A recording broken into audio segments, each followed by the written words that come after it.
புதன்கிழமை மதியம் ஊருக்கு போயிருந்தப்ப அத்தை வந்து முருங்கைக்கீரை வந்து வாங்கிட்டு வந்து ஆஞ்சிட்டு இருந்தாங்க. எனக்கும் சேர்த்து வாங்கிட்டு வந்துருக்கலாம் அத்தை அப்படின்னு சொல்லி கேட்டேன். சரி இதை எடுத்துகிட்டு போய் சூப் வச்சு குடிங்க அப்படின்ற மாதிரி கொடுத்துருந்தாங்க. ஸோ சூப் வச்சு குடித்தோம் அப்படின்னா இலையெல்லாம் வந்து வேஸ்ட் ஆயிரும் அப்படிங்கிறதுக்காக கொஞ்சமாக வந்து முட்டை போட்டு பொரியல் பண்ணிக்கலாம்னு சொல்லிட்டு தனியாக எடுத்து வச்சுருந்தேன். அதுக்கப்புறம் சூப்பு பண்ணிவிட்டு அதை ரசம் மாதிரி பண்ணிடலாம் அப்படின்னு சொல்லிட்டு ரெடி பண்ணிட்டு இருந்தேன். உண்மையிலே டேஸ்ட்டும் நல்லா இருந்தது.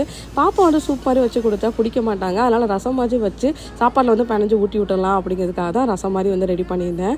நான் மாசமாக இருக்கும் போதெல்லாம் அத்தை அடிக்கடி முருங்கைக்கீரை சூப் வந்து பண்ணி கொடுப்பாங்க. ஸோ அதனாலே என்னவோ தெரியல, பாப்பா பிறந்ததுக்கப்புறம் எனக்கு முடி நல்ல நீளமாகவும் அடர்த்தியாகவும் இருந்தது. நான் பண்ண ஒரு பெரிய தப்பு என்ன அப்படின்னா ஹேர் ஸ்மூத்னிங் பண்ணது தான். கண்டிப்பாக கர்லி ஹேராக இருக்கீங்க அப்படின்னா உங்களுக்கு வந்து ஒரு ஃபீலிங்ஸ் இருந்துகிட்டே தான் இருக்கும்.